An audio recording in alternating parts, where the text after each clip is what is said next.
প্রধান উপদেষ্টা বলেছেন যে এই যে বাচ্চারা, এদেরকে আমরা বাচ্চাই বলি, যারা এত আন্দোলন করলো, এই বাচ্চাদের স্বপ্ন পূরণে আমরা প্রতিজ্ঞাবদ্ধ। এবং সেই কথাটি কিন্তু আমরা কেউ এক মুহূর্তের জন্য ভুলি না।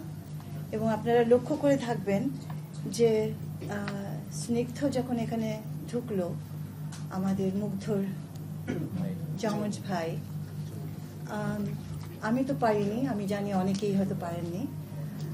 আমাদের আবেগটা আমরা রোধ করতে পারি না, কারণ আমাদের চোখের সামনে ভেসে ওঠে কি বড় আত্মত্যাগ এই বাচ্চাগুলো দিয়েছে। আমি তো ৭১ও দেখেছি, আজকে ২৪ দেখছি। সেটা ছিল একরকম, এটা আরেক রকম। কিন্তু দুটো কথা আমার মাথার মধ্যে খুব মনে হয় যে ৭১-এর যে মুক্তিযোদ্ধারা ছিলেন তাদেরই উত্তরসূরি কি এরা নয়? তাদেরই উত্তরসূরি। আমি তো এভাবে ভাবি আমার মনের জগতে যে এটা যেন একটা পুনর্জন্ম। সমাজে অন্যায় হয়েছে, সেদিনও সমাজে চরম অন্যায় ছিল, এবং সেই অন্যায়ের পরিপ্রেক্ষিতেই কিন্তু ফেটে পড়েছিল দেশ যুদ্ধে, অন্যায় রোধে, গণতন্ত্রের দাবিতে, স্বাধীনতার মুক্তির দাবিতে। আপনারা শুনবেন কথাটা নাকি আপনারা একটু শুনুন? ২০২৪-এ আমাদের দেশ একটা চরম পর্যায়ে পৌঁছে গেছিল। অন্যায়ের জায়গায়, সহিংসতার জায়গায়, অসহিষ্ণুতার জায়গায়, সবচাইতে বড় হচ্ছে ঘৃণার জায়গায় আমাদের দেশটা একটা চরম পর্যায়ে পৌঁছে গেছিল, যেটা আমি এখানে ব্যাখ্যা করতে চাই না, কারণ আপনারা সবটুকুই জানেন। আমি শুধু বলতে চাই যে সেই চরম জায়গাটায় পৌঁছেছিল বলেই দ্য কান্ট্রি এক্সপ্লোডেড। আমরা ফেটে পড়েছিলাম, আমাদের বাচ্চারা ফেটে পড়েছিল। আরেকটা কথা আমি বলতে চাই যে আমরা বড়রা ন্যায় অন্যায় বোধের জায়গা থেকে স্থূল হয়ে গেছিলাম, স্থূল হয়ে আছি। আমরা সেটা দেখিনি, দেখতে চাইনি, প্রতিবাদ করিনি। সেই অন্যায়ের ভেতরে আমরা বাস করেছি, হয় চুপ করে সেই অন্যায়কে হতে দিয়েছি আর মুখ ফিরিয়ে থেকেছি, অথবা সেই অন্যায়কে সহযোগিতা করেছি। এমন একটা মুহূর্তে আমাদের বাচ্চারা আমাদেরকে একটা চরম শিক্ষা দিয়ে গেল, আমাদেরকে বুঝিয়ে দিয়ে গেল যে আমরা কত বড় একটা সমাজ গড়ে তুলেছি, যে সমাজটা তাদের কাছে গ্রহণযোগ্য নয়। তারা এই সমাজে তাদের কোনো ভবিষ্যৎ দেখতে পায় না। তারা সেই সমাজকে প্রত্যাখ্যান করেছে। শতে শতে, হাজারে হাজারে, প্রতিটি বাংলাদেশের প্রতিটি আনাচে কানাচে থেকে এই প্রতিবাদ ফেটে পড়ে। এই প্রেক্ষাপটে একটা পট পরিবর্তন হয়। একটা রেজিম বহুদিনের পুরনো একটি রাজনৈতিক দলের শাসন অপশাসনে পরিণত হয়, এবং সেই অপশাসনকে এই দেশ ত্যায্য করে, এবং তার নেতৃবৃন্দকে দেশ ছেড়ে চলে যেতে হয়। দুঃখের বিষয় এই যে আমি এমন কাজ করব কেন যেখানে আমাকে দেশ ছেড়ে চলে যেতে হয়, সে কথা অন্য কথা। এবং তারপরে যেটা ঘটে গেল, এই বাচ্চারা, এই যে বিপ্লবীরা অভ্যুত্থান যারা ঘটিয়েছে, এটা তো আমাদের শিকড় নাড়িয়ে দিয়েছে, এবং তাদের রক্তের উপর দিয়ে, তাদের ত্যাগের উপর দিয়ে আমরা কিন্তু এসেছি। আমরা নির্বাচিত কোনো তথাকথিত কোনো নির্বাচিত সরকার নই। অর্থাৎ আপনি ভোট দিয়ে নির্বাচন করে সরকারকে আনতেই পারেন, এবং সেই ভোট ২০২৪ সালের মতো ভোট হতে পারে। তার মানে হচ্ছে আপনি ভোট না দিয়েও একটি সরকারকে ক্ষমতায় আনেন এবং তাকে বলেন নির্বাচিত সরকার। সেটার সাথে যদি আমরা আজকে তুলনা করি আমাদের অবস্থান, যেখানে আমরা দেখতে পাচ্ছি এই দেশের আপামর জনতা এই পরিবর্তনটাকে স্বাগত জানাচ্ছে এবং চাইছে ডক্টর ইউনূসের নেতৃত্বে দেশে একটা পরিবর্তন আসুক। এবং সেই জায়গাটিতে আমি খুব গর্বের জায়গায় বলবো না, খুবই বিনম্র সুরেই আমি বলতে চাই যে এই প্রচেষ্টা প্রফেসর ডক্টর মোহাম্মদ ইউনূস তার দলের অন্তর্ভুক্ত আমি হতে পেরেছি। এটা একটা বিশাল সম্মান। এই সম্মানটা রক্ষা করা আমার নৈতিক দায়িত্ব শুধু নয়, তার চাইতেও বড় কিছু যদি হয় এই দায়িত্বটাকে জীবন দিয়ে প্রতিষ্ঠিত করতে হবে। আমি একা নই এই অনুভূতিতে। আমার ধারণা আপনারা যখন অন্যান্য উপদেষ্টাদের সাথে কথা বলবেন আপনারা একই সুর সেখানেও পাবেন।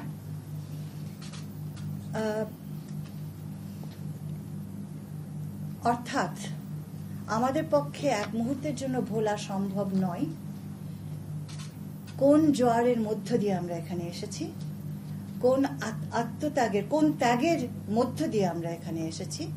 এবং ভোলা সম্ভব নয় যে এই বাচ্চা বাচ্চা ছেলে মেয়েগুলো যে এত সাহসিকতার সাথে নিজেদের জীবন বিলিয়ে দিল, তাদেরকে অবমাননা করা, তাদের অপমান করা হবে আমাদের ফেইলিয়ার। অর্থাৎ আমাদেরকে যে করেই হোক আমাদেরকে একটি পরিবর্তিত একটি সমাজ ব্যবস্থার ভিতরে আসতে হবে। এই কথাটা বলে আমি যে জায়গাটায় যেতে চাই সেটা হলো যে আমাদেরকে কতগুলো মূল নীতির ভিত্তিতে কিন্তু আমরা কাজটা করার চেষ্টা করছি। সেই নীতিগুলো আমাদের প্রধানের আহ্বান, যেমন আমাদের তরুণ সমাজেরও আহ্বান। সেটা হচ্ছে যে তাদের ভাষাটাই আমরা ব্যবহার করি যে সময় এসেছে, বিনির্মাণ না হলে কিন্তু নির্মিত করা যায় না। এই যে বিনির্মাণের কাজটি, ডিকনস্ট্রাকশনের কাজটি কিন্তু আমাদের তরুণ সমাজ করে ফেলেছে। তারা কিন্তু সমাজকে শেকড়ে আঘাত দিয়ে এটা কিন্তু ভেঙেছে। এই ভাঙনটাকে সুযোগ নিয়ে আমাদেরকে নতুন করে গড়তে হবে। তারা কয়েক বছর ধরে যে শব্দগুলো ব্যবহার করছে সেই শব্দগুলো আমাদের শব্দ হয়ে গেছে। মেরামত করতে হবে, সংস্কার করতে হবে, পুনর্গঠন করতে হবে এবং আমরা সেই জায়গাটার থেকেই আমাদের দায়িত্বটা নিয়েছি।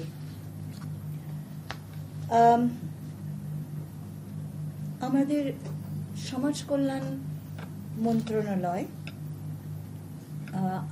আপনারা অনেকেই আমাকে আগে থেকে জানেন আমি সামাজিক কাজ, মানব অধিকারের কাজ করি, তৃণমূলে বহু বছর কাজ করেছি। সেদিক থেকে দেখতে গেলে সমাজ কল্যাণ মন্ত্রণালয়ের কাজটির সাথে আমি পরিচিত। বিষয়টা হচ্ছে যে কিভাবে কাজটা করতে যাচ্ছি সেই কথাটা আমি আপনাদেরকে বলতে চাই। আমাদের সামান্যতম কাজের অগ্রগতি আমি জানাতে চাই। আর প্রতি মাসে আমরা 8-9 তারিখের ভেতরে আপনাদের সাথে বসবো এবং আপনাদেরকে আমরা আমাদের অবস্থানটা উপস্থাপন করব এবং আমরা যে কাজগুলো অর্জন করব সেগুলো কিন্তু আমরা ওয়েবসাইটেও দিয়ে দেব, যাতে করে ভবিষ্যতে আপনাদের প্রতিক্রিয়াগুলোও আমরা গুছিয়ে সুষ্ঠুভাবে পাই। অর্থাৎ একটি স্বচ্ছ জবাবদিহির জায়গা আমরা শুরু করতে চাই আপনাদের সাথে। আমাদের এই মন্ত্রণালয়গুলোতে যেটা আমরা দেখতে পাচ্ছি, প্রচুর কাজ হয়, আপনারা জানেন কিন্তু যেটা হচ্ছে না সেই জায়গাটিতে, যে জায়গাগুলোতে আমরা ঘাটতি পাচ্ছি, সেই জায়গাগুলোতে যেমন আমাদের শুধু সংস্কার নয়, সংযুক্ত করতে হবে নতুন কাজ। যেমন ধরুন, প্রত্যেকটা কর্মকাণ্ডে, দীর্ঘ কর্মকাণ্ড, এটা একটি দুটি টাকার তো কাজ নয়, এটি শত শত হাজার কোটি টাকার কাজ। এখানে একটি এফিশিয়েন্ট মনিটরিং সিস্টেম থাকা দরকার। এই জিনিসটা নেই আমাদের উইমেন্স মিনিস্ট্রিতেও নেই, আমাদের সোশ্যাল ওয়েলফেয়ার মিনিস্ট্রিতেও নেই। এবং আপনারা জানেন, যে কোনো প্রকল্প আমরা হাতে নিই, সেটার যদি ইম্প্যাক্ট ইভ্যালুয়েশন যদি প্রোগ্রাম ডিজাইনের ভেতরে না থাকে, তাহলে সেই প্রোগ্রামটাকে কোনোভাবে যাচাইও করা যায় না, মূল্যায়নও করা যায় না, এবং এগিয়েও না যায় না। তো আমাদের এই জায়গাটায় আমরা একটা ঘাটতি উপলব্ধি করছি, এবং আমাদের একটা বড় কাজ হবে যে আমাদের এই সিস্টেমিক একটা রিফর্ম আমরা করব। এবং আপনারা জানেন যে প্রোগ্রামের একটা লাইফ সাইকেল থাকে। মাফ করবেন, আমি একটু সময় নিয়ে বুঝিয়ে বলছি যাতে করে আপনারা বুঝতে পারেন যে কেন এটা করছি। একটা প্রকল্প যখন হয় তখন একটা অ্যাসেসমেন্টের ভিতরে হয় না, একটা অ্যাসেসমেন্ট হয়, একটা ফিজিবিলিটি হয়, একটা মূল্যায়ন হয় অবস্থার। তারপরে আমরা একটা ডিজাইন করি, সেই ডিজাইন মোতাবেক আমরা একটা অ্যাকশন প্ল্যান করে সেটাকে প্রয়োগ করি, ইমপ্লিমেন্ট করি। যখন আমরা ইমপ্লিমেন্ট করি তখন এটা এই ডিজাইনের মধ্যে থাকতে হয় যে রেগুলার ইন্টারভেলে এটা ইমপ্লিমেন্টেশনটা মূল্যায়নের মধ্যে দিয়ে প্রোগ্রেসটাকে যাচাই করা হবে, এবং যাচাইয়ের মাধ্যমে এটাকে সংশোধন করা হবে, রিডিজাইন করা হবে, এবং আবার ইমপ্লিমেন্ট করা হবে। এই প্রসেসটা চলমান থাকতে হবে। এই প্রসেসটা যদি চলমান থাকে তাহলে আমরা বুঝবো যে এখানে একটা নজরদারিত্ব তৈরি হয়েছে। এই জায়গাটা আমরা এখন জোরালো করব, এটা হচ্ছে প্রথম বিষয়। দ্বিতীয় বিষয় হচ্ছে যে এটা আমাদের দুটো মন্ত্রণালয়ের জন্য প্রযোজ্য। আমরা যেটা করছি এখন সেটা হচ্ছে যে আমাদের যে কাজগুলো হচ্ছে অধুনা সমাপ্ত ও চলমান যে উন্নয়ন প্রকল্পগুলো আছে, প্রকল্প সমূহ যেগুলো আছে, সেগুলোর বাস্তবায়নের অগ্রগতি ও মূল্যায়ন, এবং বিশেষ করে আর্থিক ও কর্মসূচি বিষয়ে আলোকপাত করা হচ্ছে, চেষ্টা করা হচ্ছে, এবং সেখানে আমরা পদ্ধতিগত দিক থেকে এটা কিভাবে করা হচ্ছে সেটা আমরা দেখছি। আর উপকারভোগী সিলেকশন, ডেলিভারি, তাদের কাছে সেবাটা তাদের কাছে পৌঁছাচ্ছে কিনা, এই বিষয়টা কাজ আমরা শুরু করেছি। আমরা প্রাথমিক পর্যায়ে আছি। আপনাদেরকে এই মুহূর্তে আমরা তথ্য দিতে পারবো না, একটু অপেক্ষা করতে হবে। ইনশাআল্লাহ আগামী মাসে আমাদের এই বিষয়গুলো নিয়ে আমরা তথ্য আপনাদের সাথে শেয়ার করতে পারবো। এটার মূল উদ্দেশ্য হচ্ছে এটাকে কিভাবে কার্যকরী করা এবং আর্থিক স্বচ্ছতা কিভাবে আমরা নিশ্চিত করতে পারি, এই একটি কাজ। আরেকটা হচ্ছে সরকারি অর্থের সৎ ব্যবহার নিশ্চিত করার জন্য উন্নয়ন প্রকল্পে কিছুদিনের স্থবিরতা লক্ষ্য করা গেলেও মূলত কার্যকর উন্নয়ন প্রকল্প বাস্তবায়নের বিষয়টি কিন্তু জরুরি। চলমান কাজ বন্ধ হচ্ছে না, এটা খুব গুরুত্বপূর্ণ। আপনাদের জানা, অনেকেই ভয় সেটা পাচ্ছেন না, আমরা চলমান কাজ বন্ধ করব না কাউকে কষ্ট দিয়ে। বিশেষ করে ভাতাভোগী, মানে যারা বিভিন্ন ভাতা পেয়ে থাকেন, হ্যাঁ, সেফটি নেটের বেনিফিশিয়ারি যারা, এবং তাদের ভাতা এবং সংখ্যা, অর্থাৎ অর্থ এবং সংখ্যাটা কিন্তু পরিবর্তিত হচ্ছে না। কিন্তু এই নিশ্চয়তা আমি আগামী দিনের জন্য দিতে পারবো না। আমাদের মূল্যায়নটা হয়ে গেলে যদি দেখি ভাতার লিস্টের ভেতরে অনেক ভৌত লিস্ট আছে, তাহলে ভুয়া লিস্ট আছে, সেগুলো আমরা ইনশাল্লাহ সংশোধন করব। আর যদি আমরা দেখি আমাদের পদ্ধতির ভেতরে এমন ত্রুটি আছে যে ন্যায্য যার পাওয়ার কথা সে পাচ্ছে না, এইটুকু বলবো যে সেটা আমরা যে করে হোক শুধরাবো, এবং এই দপ্তরকে নিয়েই শুধরাবো। যারা ত্রুটিটা করছে তাদেরকে নিয়েই কিন্তু আমরা এটা শুধরাবো। হ্যাঁ, আচ্ছা, স্বল্পকালীন বিশেষ সংস্কারের কাজ করার জন্য শিক্ষার্থী জনতার কর্তৃক মনোনীত হয়ে শপথ গ্রহণ করে এসেছি। আমি যেটা আপনাদেরকে বলেছি, আমাদের মূল লক্ষ্যটা কি সেটাও আমি বলেছি। তার ভেতরে দুর্নীতি দমন, কৃচ্ছ্রতা সাধন এবং সরকারি সেবা জনগণের দোরগোড়ায় কার্যকরীভাবে পৌঁছে দেওয়া সমাজ কল্যাণ সংস্থার এটা গুরুত্বপূর্ণ দায়িত্ব, গুরু দায়িত্ব। মন্ত্রণালয় এবং অধীনস্থ সংস্থা সমূহ সকলকে নিয়ে আমাদের এই কাজটি করতে হবে। কিছু কিছু তথ্য আপনাদেরকে আমি দিই। আমরা সিদ্ধান্ত নিয়েছি, যেহেতু একটা বড় রকমের পরিবর্তন ঘটে গেছে দেশে, একটা প্যারাডাইম শিফট ঘটে গেছে। আমরা কখনো কল্পনা করিনি যে আমাদের তরুণ সমাজ রাষ্ট্র পরিচালনার কাজ করবে। আজকে তারা তাই করছে, কারণ তারা যা ঘটিয়েছে রাস্তায় সেটা হচ্ছে রাষ্ট্র পরিচালনারই কাজ। তারা পরিচালনা করেছে, আমরা পরিচালিত হচ্ছি। আমরা কিন্তু তাদের গাইডেন্সে কাজ করছি। আচ্ছা, আমাদের দুটো মন্ত্রণালয়ে আমরা এই আমাদের কি বলবো, ক্ষতিগ্রস্ত বিপ্লবী তরুণ সমাজ, তাদের সেবা দেওয়া আমাদের একটা মূল জায়গা। তাদেরকে সুষ্ঠু করে তোলা, তাদেরকে মূল ধারায় ফিরিয়ে আনা আমাদের একটা খুব বড় দায়িত্ব। এবং লক্ষ্য করে দেখবেন আপনারা, এই বাচ্চাদের ৮০% নিম্ন মধ্যবিত্ত এবং নিম্নবিত্তের থেকে। তাহলে তো সমাজ কল্যাণ মন্ত্রণালয় তো চুপ করে বসে থাকতে পারে না। এবং তাদেরকে আমাদের সেফটি নেটের ভেতরে আমরা এনেছি, কাজটা শুরু করেছি। এবং আমরা একটা জরিপও, বেস লাইন একটা শুরু করেছি। এই মাসের ভেতরে এটা শেষ হবে। আমাদের আওতাধীন ৫৩৫টা হাসপাতাল আছে এবং সেখানে আমাদের কর্মী আছে। এই ৫৩৫টি হাসপাতাল, ৫৩৫টি, হ্যাঁ, ১১৫টি জেলায় এবং ৪২০টি উপজেলায় রোগী কল্যাণ সমিতি আছে।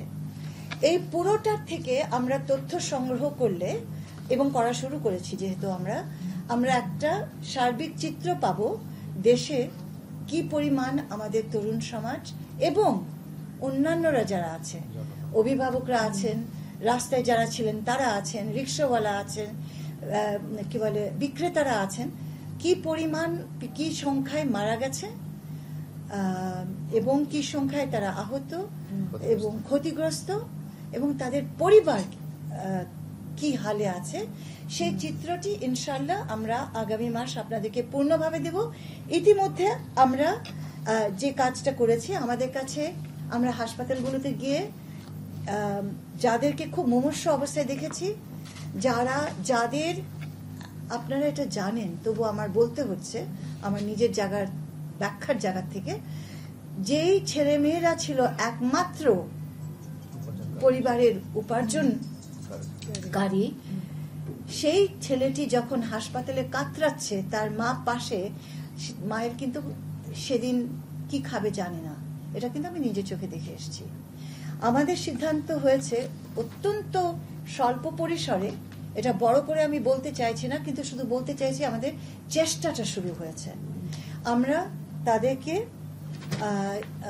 একেবারে এমার্জেন্সি বেসিসে এরকম 4টা পরিবারকে আমরা এক থোক টাকা দিয়েছি, এই আশায় যে ওরা যেন কিছু করতে পারে এটা দিয়ে। কিন্তু আমাদের দীর্ঘমেয়াদে আমাদের এই মন্ত্রণালয়ের ভেতরে বেশ কতগুলো সুযোগ আছে তাদেরকে সাহায্য করার। যেমন ধরুন, আমরা 103টি প্রতিবন্ধী সেবা ও সাহায্য কেন্দ্র হতে বিনামূল্যে নিবেদিত ফিজিওথেরাপি প্রদান করা হচ্ছে। এই পর্যন্ত হাসপাতাল, সমাজসেবা কার্যালয় এবং উপজেলা রোগী কল্যাণ সমিতির মাধ্যমে বৈষম্য বিরোধী আন্দোলনে আহত ১,৬২৮ জন শিক্ষার্থী জনতাকে মোট ৭৫ লাখ তার বেশি টাকার সেবা প্রদান করা হয়েছে। প্রায় ১,০০০ জনকে মানসিক সেবা প্রদান করা হয়েছে। দেখুন, এই সংখ্যাগুলো বলে আমি কোনো ভনিতা করতে চাইছি না যে আমরা দেখুন আমরা কত বড় বড় সংখ্যায় সাহায্য করছি। ডোন্ট গেট মি রং, আমি সেই কাজটি করছি না। আমি শুধু বলতে চাইছি আমাদের চেষ্টাটা শুরু হয়েছে, এবং যেহেতু সংখ্যাটা বিশাল, এই সংখ্যাগুলো অত্যন্ত ক্ষুদ্র সেই জায়গাটার থেকে। বৈষম্য বিরোধী আন্দোলনের সংশ্লিষ্ট শিক্ষার্থী জনতার জন্য তথ্য ভান্ডার প্রস্তুতের কাজ চূড়ান্ত পর্যায়ে রয়েছে, যা পরবর্তীতে স্বাস্থ্য মন্ত্রণালয় ও সংশ্লিষ্ট গণ হতে প্রাপ্ত তথ্যের মাধ্যমে যাচাই চূড়ান্ত করা হবে। এবং আমরা একটি তথ্য ভান্ডারও তৈরি করব, অন্যদের সাথে আমরা সমন্বয় রাখব, এবং আপনারা আমাদের যেমন তথ্য দেবেন আমাদের কাছ থেকে তথ্য পাবেন, আশা করছি সেটা আমরা তৈরি করব। আচ্ছা, গুরুতর আহত ও ক্ষতিগ্রস্ত পরিবারের মধ্যে প্রয়োজন অনুসারে নগদ অর্থ সহায়তা প্রদান করা হবে। কিঞ্চিত শুরু হয়েছে, এটা আমরা গুছিয়ে করব। খুব শীঘ্রই ইন্টার্নশিপ, আমাদের একটা কমিটমেন্ট হচ্ছে এই বাচ্চাদেরকে যেখানে যতটুকু পারি আমরা দক্ষ করে তুলি, যেন তারা তাদের মূল ধারায় চলে আসতে পারে। একটা হচ্ছে তাদের স্কুলে ফিরে যেতে হবে, তার জন্য সব রকমের অনুকূল পরিবেশ করতে হবে, তাদেরকে সুস্থ করে তুলতে হবে। দ্বিতীয় কথা হচ্ছে যে আমরা একটা ইন্টার্নশিপ করে থাকি এই মন্ত্রণালয় থেকে 12 জনকে আমরা ইন্টার্নশিপ দিই। আমরা ভেবেছি যে 4 মাসের জন্য অর্থ, এবং এখানে ওরা আমাদের সাথে থাকবে, কাজ শিখবে, কাজ করবে। আচ্ছা, তো দেখলেন আমরা দুটো মন্ত্রণালয় মিলে কিছু ছেলে মেয়েকে গড়ে তুলতে পারবো, এবং সেই ইন্টার্নশিপটা আমরা তাদের দেব। বিগত আন্দোলনে আহত শিক্ষার্থী জনতার মধ্যে বিনামূল্যে হুইল চেয়ার ও হিয়ারিং এইড প্রদান করা হবে, এবং যারা অন্ধত্ব বরণ করেছেন, যেহেতু আমাদের প্রশিক্ষণের জায়গা আছে, ক্ষেত্র আছে, আমরা ব্রেইল শিক্ষা দিয়ে তাদেরকে সহযোগিতা করব, তাদের পাশে থাকবো, যাতে করে অনেক বাচ্চারাই কিন্তু অন্ধ হয়ে গেল। তো আহত শিক্ষার্থী জনতার মধ্যে যারা নড়াচড়া কম করতে পারে তাদের জন্য মোবাইল ভ্যান দিয়ে বাড়ির দোরগোড়ায় সেবা প্রদান করা হবে, এবং যারা হাত পা হারিয়েছে, আমরা তাদেরকে নতুন করে পা দেওয়ার ব্যাপারটা, কৃত্রিম পা, সেটা অবশ্যই আমরা দেব। এবং যেহেতু কাজটা বড় এবং কাজটা গুছিয়ে করতে হবে, হতে পারে অনেকে বলতে পারে যে আপনারা বললেন কোথায়, এখনো তো করলেন না, আপনারা মাত্র এই কটা করলেন, কোথায়, এতজন তো আছে। শুধু এইটুকু বলবো, B our friend, help us. আমাদেরকে সমালোচনা করবেন, 100 বার করবেন, কিন্তু সেই সমালোচনাটা যেন এমন হয় তাতে আমি যে কাজটা করতে চাইছি সেটা যেন ক্ষতিগ্রস্ত না হয়। বরং আপনি আমাকে হেল্প করেন তথ্য দিয়ে, গাইড মি। আপনাদের কাছে এত তথ্য থাকে, আপনারা মিডিয়ার লোক, আর বিশেষ করে আপনাদেরকে আমি বলতে চাইছি, এবার আমাদেরকে একসাথে কাজ করতেই হবে। সো আপনাদেরকে আমাদের পাশে লাগবে, এবং উই নিড ইউ, কারণ you have information which I don't have, এবং you have to reach me that information. আমাকে সমালোচনা করুন, আমার কিচ্ছু এসে যায় না, কিন্তু আমাকে সমালোচনা করার মধ্য দিয়ে আমার কাছে আসুন, আমাকে হেল্প করুন, আমাকে সঠিক তথ্য দিয়ে, গুজব দিয়ে নয়, ইয়ালো জার্নালিজম দিয়ে নয়, সঠিক তথ্য দিয়ে প্লিজ দয়া করে আমাদের পাশে দাঁড়ান। আমরা যেন দ্রুত এই বাচ্চাদেরকে সুস্থ করে তুলতে পারি এবং মূলধারায় নিয়ে আসতে পারি। আমরা কি বলে, এটা একটি কথা। আচ্ছা, আরেকটি হচ্ছে বিশিষ্ট সমাজকর্মী, জাতীয় সমাজ কল্যাণ পরিষদের 64 জেলায় বিশিষ্ট সমাজকর্মী হিসেবে তারুণ্যের প্রতিনিধিকে অগ্রাধিকার দিয়ে যথাশীঘ্র তালিকা প্রকাশ করা হবে। বৈষম্য বিরোধী শিক্ষার্থী জনতা আন্দোলনের সাথে জড়িত শিক্ষার্থীদের জন্য করণীয় ও তারুণ্যকে দেশের সেবায় কাজে লাগানোর জন্য অ্যাকশন রিসার্চ গ্রহণ করা হবে, যার ফলাফল পরবর্তীতে জনসম্মুখে উপস্থাপন করা হবে। সমাজসেবা অধিদপ্তরের দক্ষতা উন্নয়ন প্রশিক্ষণের মাধ্যমে তরুণদের প্রশিক্ষণ প্রদান ও ক্ষুদ্র ঋণ প্রদান করা হবে। এবং আরেকটা শেষ কথা না বললেই নয়, আমরা গ্রহিতা তৈরি করতে চাই না, আমরা হাত পেতে নেওয়ার অভ্যেসটা থেকে সরে আসতে চাই। আমাদের সমাজ কল্যাণ মন্ত্রণালয় অনেক দান করে। আমি আমার জীবন থেকে দেখেছি, দান যে নেয় সে কিছুতেই গড়ে ওঠে না, সে ক্ষমতায়ন অর্জন করে না, ক্ষমায়িত হয় না।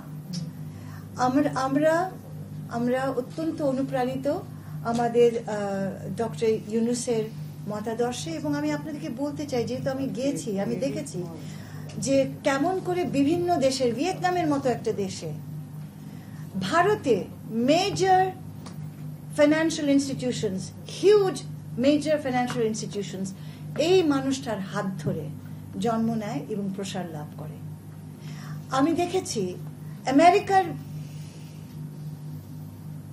বস্তিতে, ইসলামে, ওদের শিক্ষার হার আমাদের চেয়ে খারাপ, ওদের জীবনমান আমাদের চেয়ে খারাপ, ওখানকার মেয়েদের নিউট্রিশন, হেলথ কেয়ার খুবই খারাপ। সেই জায়গাটায় তারা অবশেষে মাইক্রোফিন্যান্স নিয়ে পরিবর্তন করে ফেলেছে আর সোশ্যাল বিজনেস। তাহলে আমরা তো অনেক পিছিয়ে আছি, কারণ আমরা তো এটা প্রয়োগ করতে পারলাম না। আমরা যেমন আমাদের দেশবাসীকে বুঝাতে পারলাম না এখানে কতখানি শুভ শক্তি আছে, ঠিক তেমনি সেটাকে আমরা ব্যাপকভাবে কাজে লাগাতে পারিনি। এবং আমরা একটা চমৎকার একটা সুযোগ পেলাম যে আমরা এই মন্ত্রণালয়ের মধ্য দিয়ে যে প্রান্তিক জনগোষ্ঠীর কাছে আমরা যাব, তাদেরকে আমরা ভিক্ষুক তৈরি করতে চাই না, তাদেরকে আমরা স্বাবলম্বীর জায়গায় আনতে চাই। চাকরি এরা তৈরি করবে, চাকরির জন্য ঘুরে বেড়াবে না, অন্তত আমাদের সেই স্বপ্নটা থাকা দরকার। এবং আত্মশক্তিতে যেন তারা বলিয়ান হয়।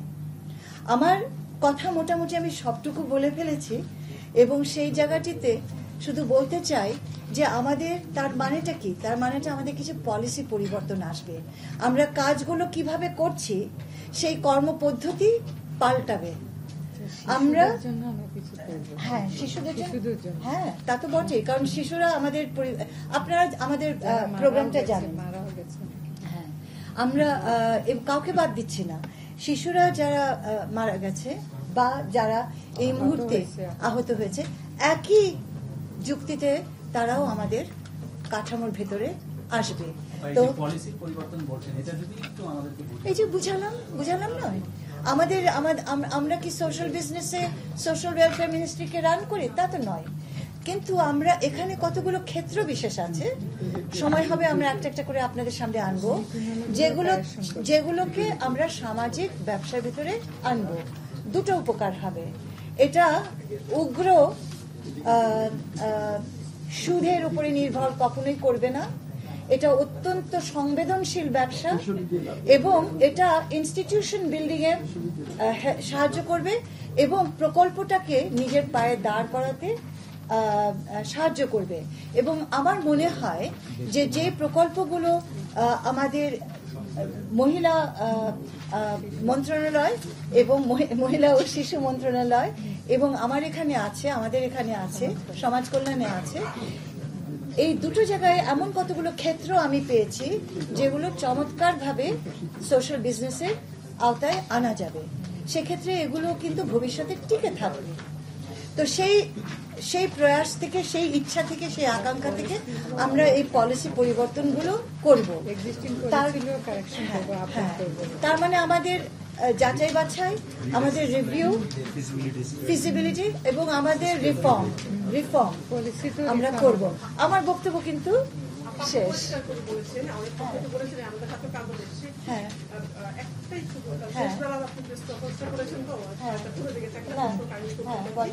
আপনি যে নির্বাচন পদ্ধতি নিয়ে কাজ করেছেন, নির্বাচন নিয়ে কাজ করছেন, সরকার একটি বিশেষ পরিস্থিতিতে সরকার গঠন করলো, সেক্ষেত্রে আপনি রিফর্মের কথা বলছেন, রাষ্ট্রবিধি নির্মাণের কথা বলছেন, কোন জায়গায় রিফর্ম যদি নির্বাচন পদ্ধতি আপনার পরিবর্তন করতে চান, এটা সহ কোন কোন জায়গায় আপনারা আসলে হাত দিবেন শুরুতে কতদিন কতদিন হইতে পারে এই অন্তর্বর্তী সরকার?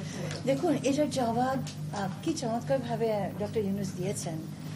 যতটুকু প্রয়োজন ততটুকু, তার বাইরে তো নয়। আর যতটুকু আপনারা মনে করেন আমাদের প্রয়োজন ততটুকু।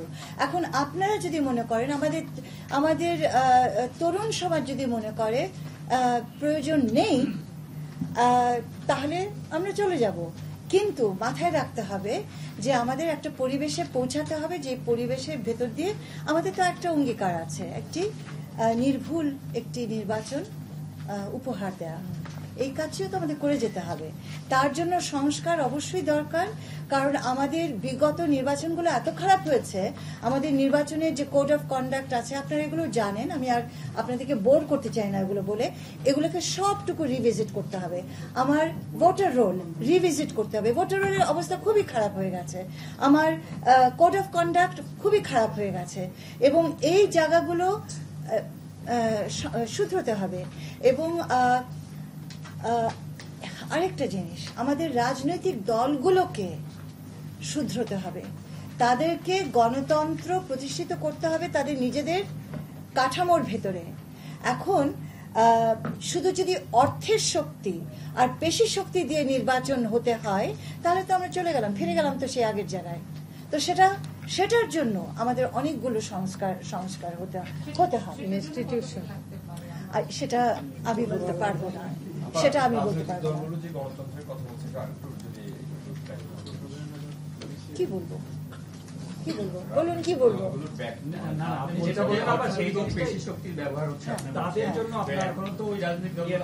আচ্ছা, একটা ছোট্ট কথা বলি। দেখুন, আমরা একটা কঠিন অবস্থার মধ্যে দিয়ে গেছি, কারণ রাজনৈতিক সংস্কৃতিটা এতই খারাপ।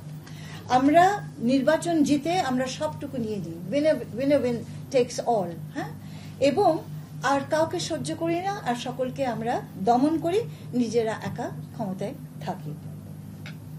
এই জায়গাগুলো যদি পরিবর্তন করতে হয়, রাজনৈতিক দলগুলোর মানসিকতা পরিবর্তন করতে হবে। একটা জিনিস মাথায় রাখতে হবে যে এই মুহূর্তে বাংলাদেশের চেতনার জায়গায়, গণতন্ত্রের চেতনার জায়গায় কিন্তু আমরা একটা বিশাল শিফট ঘটে গেছে। আমি মনে করি না যে আমাদের তরুণ সমাজ যারা আগামী নির্বাচনের ভোটার, তারা এই ধরনের অরাজকতা গ্রহণ করবে। তাহলে এই যে আমাদের এখন কি হচ্ছে, আপনারা নিজেরাই খেয়াল করে দেখুন যে সহিংসতাগুলো এই মুহূর্তে হচ্ছে, দখল হচ্ছে, চাঁদাবাজি হচ্ছে, এবং প্রত্যেকটা ক্ষেত্রে কোনো না কোনো রাজনৈতিক দলের নামে হচ্ছে। তো এই রাজনৈতিক দলগুলো আর কতকাল তাদের মাথার উপরে এই ধরনের নোংরা অপরাধ নিয়ে ঘুরে বেড়াবে? তাদের দায় দায়িত্ব আছে নিজেদেরকে পরিষ্কার দেখানো সমাজের কাছে। তাদের দায় দায়িত্ব আছে দেখানো যে তারা চাঁদাবাজি করে না। তো এই জিনিসটা তারা করুক, এবং সেই ক্ষেত্রে এটা তো অপরাধ, এটা তো ক্রিমিনাল অ্যাক্ট। তো রাজনৈতিক দলগুলোকে ক্রিমিনাল অ্যাক্টের থেকে বেরিয়ে আসতে হবে। তো এখন হয়তো কি বলবো, ভবিষ্যৎ বলে দেবে যে আমরা, অদূর ভবিষ্যৎই বলে দেবে যে কতটুকু আমরা দেশের ভেতরে আইন শৃঙ্খলাটা আনতে পেরেছি, রুল অফ ল আনতে পেরেছি, এবং এই জায়গাগুলোকে সুসংগত করতে পেরেছি। যত তাড়াতাড়ি আমরা করতে পারবো তত তাড়াতাড়ি আমাদের কাজ শেষ।